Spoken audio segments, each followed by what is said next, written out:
कॉलेजला जाणार का? तू अभ्यास करणार का?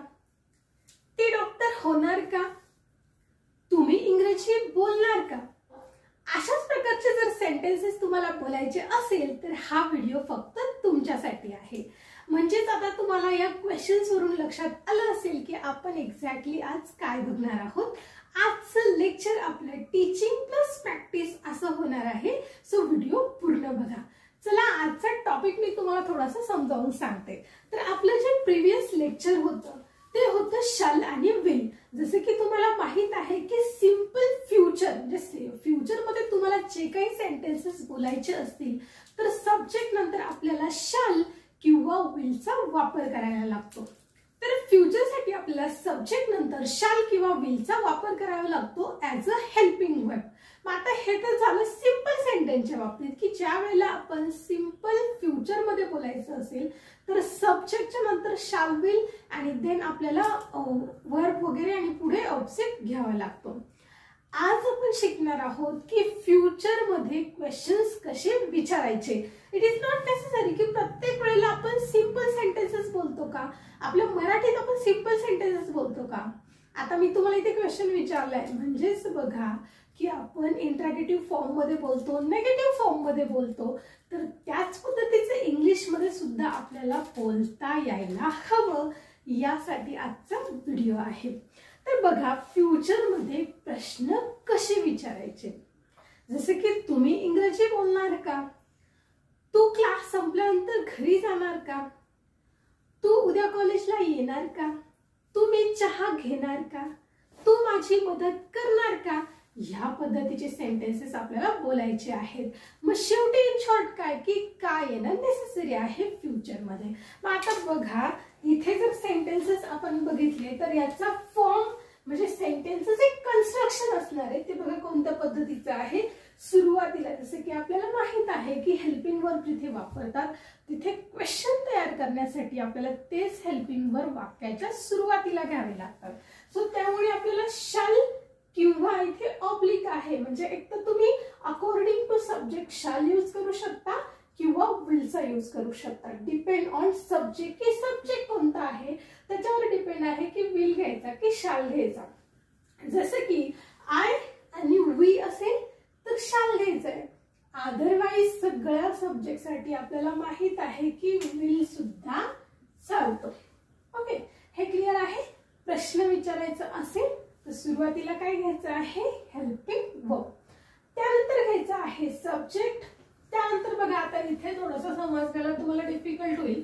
एक तर तुम्ही सब्जेक्ट नंतर वर्ब घ्या, वर्बचा फर्स्ट फॉर्म घ्या किंवा बी घ्या. आता तुम्हाला मी या आधीच्या व्हिडिओमध्ये सांगितलेलं आहे की वर्ब कधी घ्यायचा आणि बी कधी घ्यायचा. मग बघा ज्या वाक्यामध्ये क्रिया असतील तिथे वर्ब घ्यायचा आणि ज्या वाक्यामध्ये क्रिया नसेल तिथे वर्ब ऐवजी काय येणार आहे बी येणार आहे. And then your object and plus question mark. तर हा प्रश्न आहे. ओके, आता इथलं कन्फ्युजन आपल्याला अजून क्लिअर करायचं आहे की कुठे वर्ब आणि कुठे बी. त्यासाठी मी हे दोन एक्झाम्पल्स तुमच्यासाठी घेतलेले आहे. बघा, will you go to office tomorrow. Okay, याचा मराठीत अर्थ काय होतो तर तू उद्या ऑफिसला जाणार का. ओके, तू उद्या ऑफिसला जाणार का. मग आता इथे क्रिया आहे का या वाक्यामध्ये तर आहे. कोणती क्रिया आहे जाण्याची क्रिया आहे. ओके, तो आता तू जाणार का म्हणजे you.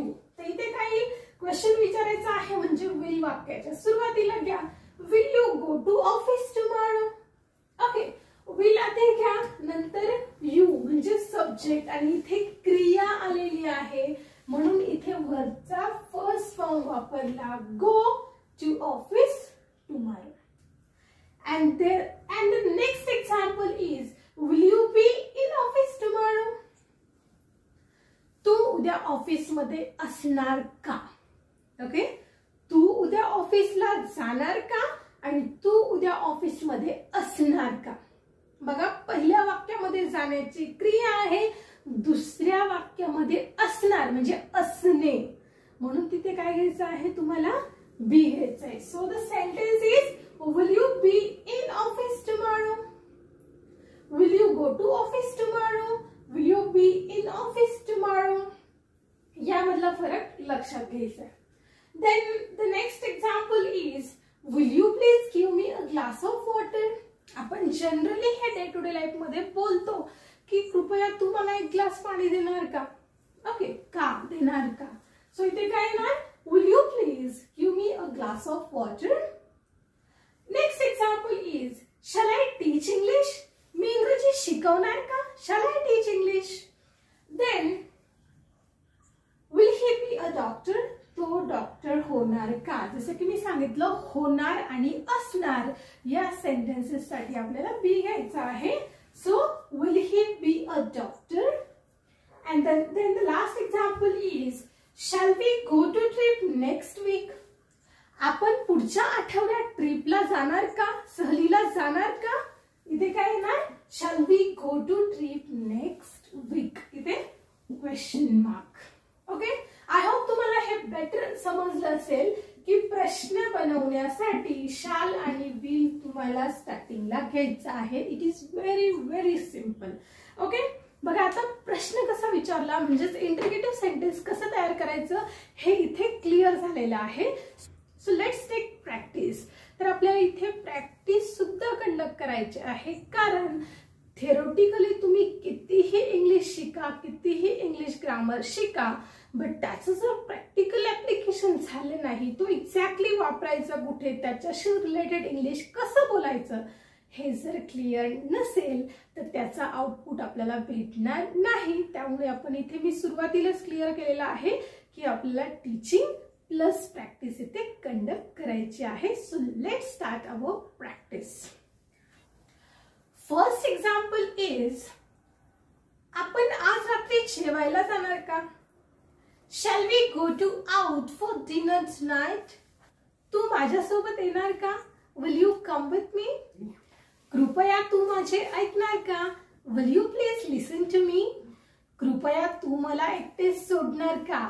Will you please leave me alone. तू रविवारी जेवायला येणार का. Will you come for dinner on Sunday. कृपया तू शांत बसणार का. Will you please be quiet. तो आज रात्री इथे थांबणार का.